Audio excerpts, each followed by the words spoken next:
अस्सलाम वालेकुम दोस्तों, मैं हूं ज़िया मुस्वर। आप देख रहे हैं एम्प्लॉयज़ का नज़रिया यूट्यूब चैनल। एक नई वीडियो लेकर हाजिर हुआ हूं जिसका टॉपिक है setting of folders in Gmail and Google drive. ये जीमेल के बारे में मेरी दूसरी वीडियो है।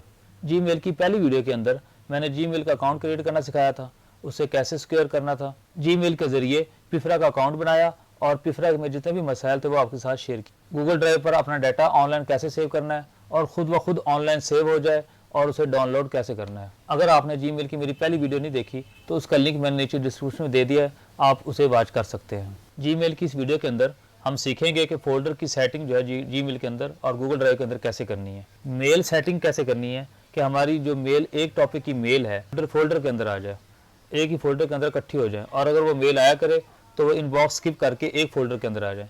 इसी तरह हम जो है पिफरा स्लिप को भी एक फोल्डर के अंदर इकट्ठा करेंगे और अपनी सारी की सारी फाइलिंग जो है हम करने का तरीका इस वीडियो के अंदर सीखेंगे।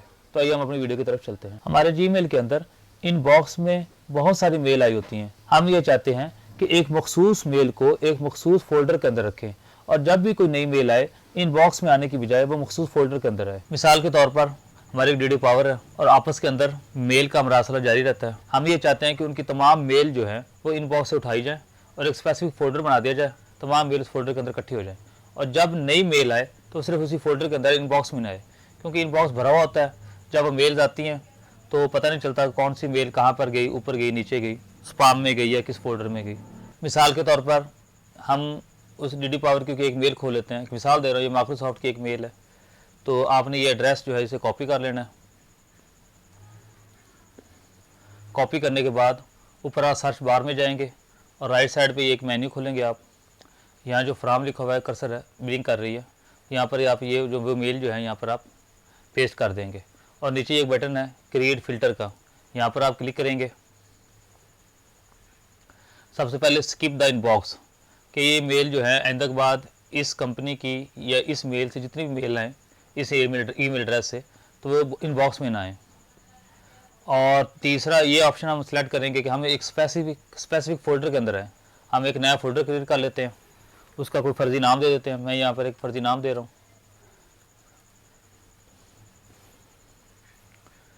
तो उस फोल्डर के अंदर है और स्पैम में भी ना जाएं। आखिर में जो है ये also apply filter to matching. Inbox के अंदर इस ईमेल एड्रेस से जितने भी मेल आई हुई हैं वो तमाम की तमाम जो है वो इस फोल्डर के अंदर चली जाए। तो हमारे जो इनबॉक्स के अंदर जो है 2 मेल पड़ी थी माइक्रोसॉफ्ट के नाम से, तो क्रिएट फ़िल्टर पे क्लिक करेंगे और हम देखेंगे कि वो तमाम की तमाम मेल जो है माइक्रोसॉफ्ट की वो इस डीडीओ वाले फोल्डर के अंदर चली गई हैं। तो माइक्रोसॉफ्ट की सारी मेल यहाँ पर इकट्ठी हो जाएंगी। इसी तरह हमारी पिफरा से स्लिप आती है और इनमें से जो है पिफरा की स्लिप को एक ओपन कर लेंगे। हम यहाँ से जो है ईमेल एड्रेस को कॉपी कर लेंगे। कॉपी करने के बाद वही सर्च बार के अंदर हम मेन्यू खोलेंगे और यहाँ पर इसे पेस्ट कर देंगे।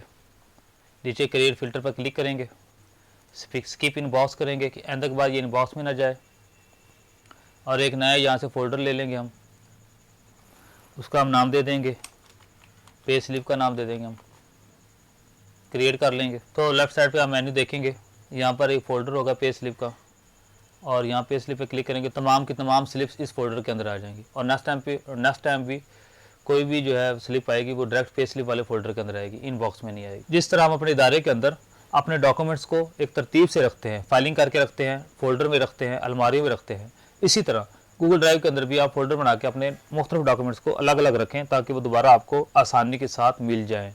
तो इसके लिए लेफ़्ट साइड पर एक मेन्यू है न्यू का, यहाँ पर आप फोल्डर बनाएँ, फ़ोल्डर में कोई भी नाम दे दें और उसके मुताबिक उसके अंदर डॉक्यूमेंट्स रखें। फॉर एग्जांपल मैं यहाँ पर बुक्स का नाम दे देता हूँ, क्रिएट कर देता हूँ, तो यहाँ पर एक फ़ोल्डर क्रिएट हो जाएगा और इसे आप ओपन करें। यहाँ से आप जो भी फाइल या फ़ोल्डर अपलोड करना चाहें तो यहाँ से आप उसे अपलोड करके इस फोल्डर के अंदर रख सकते हो। तो दोस्तों ये थी फाइलिंग और फोल्डराइज सेटिंग। उम्मीद है आपको ये वीडियो पसंद आएगी। अगर पसंद आए तो लाइक और शेयर ज़रूर कीजिएगा और नेक्स्ट वीडियो आने तक इजाज़त दीजिएगा। अल्लाह हाफिज़।